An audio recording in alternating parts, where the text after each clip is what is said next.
तर आज आपल्याला बनवायचे आहेत छोले. तर त्याचं आज साहित्य बघूया.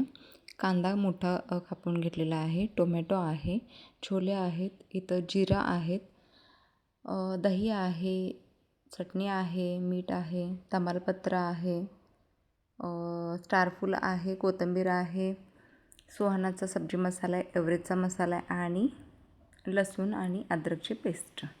तर चला तर बघूया आता छोलेची रेसिपी. तर कढई गरम करून घेतली आणि त्याच्यामध्ये थोडंसं तेल घालून घेतले, कारण आपल्याला त्याच्यामध्ये आता कांदा परतवायचा आहे.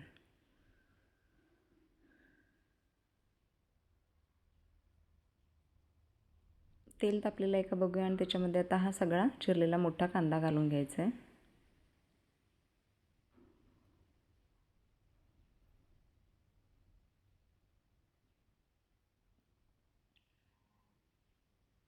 कांदा चांगला लालसर होईपर्यंत भाजायचा आहे. अशा पद्धतीने लालसर होईपर्यंत भाजायचा. त्याच्यानंतर मग त्याच्यामध्ये टोमॅटो घालायचा. टोमॅटो ही अगदी जोपर्यंत तो मॅश होत नाही तोपर्यंत तो भाजून घ्यायचा अशा पद्धतीने. मग तो थंड करून त्याची पेस्ट बनवून घ्यायची.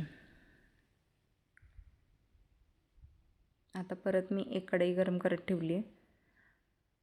त्याच्यामध्ये थोडंसं आता भाजीसाठी तेल वापरायचं आहे आपल्याला.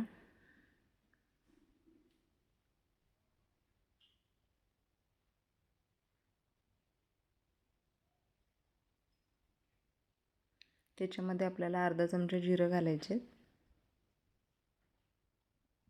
तमालपत्री घालायचे, स्टारफूल, हिरवे वेलदोडे सोलून घालायचे. तुम्ही चेचूनही घालू शकता, मी सोलून घालते.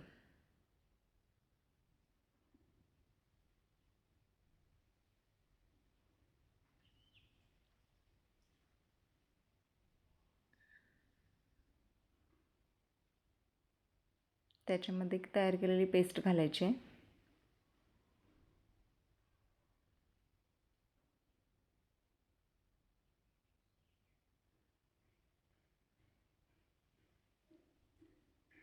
कोणी चॅनलला सबस्क्राईब केलं नसेल तर प्लीज सबस्क्राईब करा.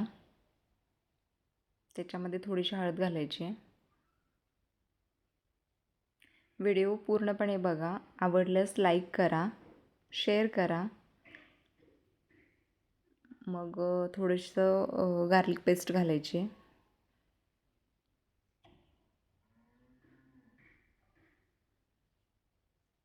सगळेजण छान छान कमेंट करतात, अजूनही कमेंट करा. त्याच्यामध्ये लाल तिखट घालायचं आहे. तुमच्या प्रमाणानुसार घालू शकता.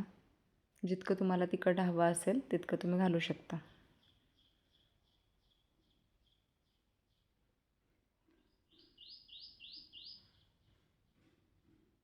त्यामध्ये आता थोडंसं दही घालायचं आहे. दही घातल्यानंतर चांगलं मिश्रण एकजीव करायचं आहे.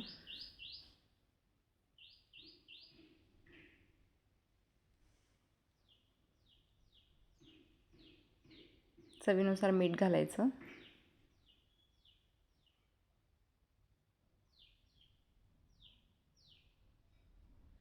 थोडासा सुहानाचा सब्जी मसाला वापरते. तुम्हाला हवा असेल तर तुम्ही घालू शकता, नको असेल तरी चालतं. टेस्टवर एवढा काही परिणाम होत नाही. माझा फेवरेट एव्हरेजचा किचन किंग मसाला 1 चमचाच घातला आहे मी त्याच्यामध्ये. आता हे परत एकत्र मिक्स करून घ्यायचं. छान अशी ग्रेव्ही तयार करून घ्यायची आणि मग त्याच्यामध्ये हे छोले घालायचे. ग्रेव्हीला चांगलं तेल सुटेपर्यंत ती भाजायची आणि त्याच्यानंतरच मग छोले घालायचे. छोले ही एकजीव करायचे चांगले, जेणेकरून त्याला मसाला चांगला लागेल. आणि ते मगाशी मी सांगायला विसरले, हे मी चहा पावडर घालून पाणी उकळून घेतले.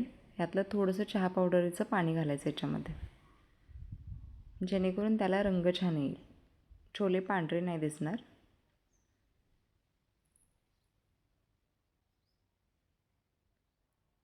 चांगलं एकजीव करून घ्यायचं आणि तुम्हाला हवं असेल तेवढं आता पाणी ग्रेव्हीच्या अंदाजानुसार, तुम्हाला कशी ग्रेव्ही घट्ट असेल, पातळ असेल, पाहिजे असेल त्याच्यानुसार तुम्ही पाणी घालायचं. आणि अशी स्मूथ अशी ग्रेव्ही तयार होते. टेस्टलाही एक नंबर लागते.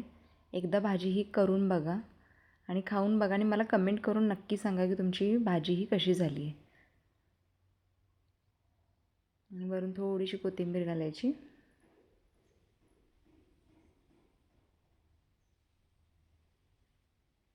गॅसची फ्लेम थोडीशी कमी ठेवायची. वरून थोडंसं तूप घालायचं जेणेकरून तुपाचा फ्लेवर भाजीला छान असा येतो. थोडंसं आता झाकण लावून ठेवूया.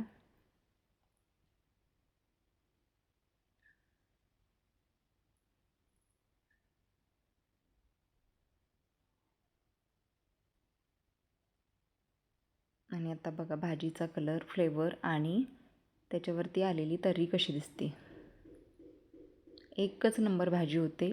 एकदा नक्की ट्राय करा. प्लीज व्हिडिओला लाईक करा, सबस्क्राईब करा, शेअर करा. बघा किती छान दिसते भाजी.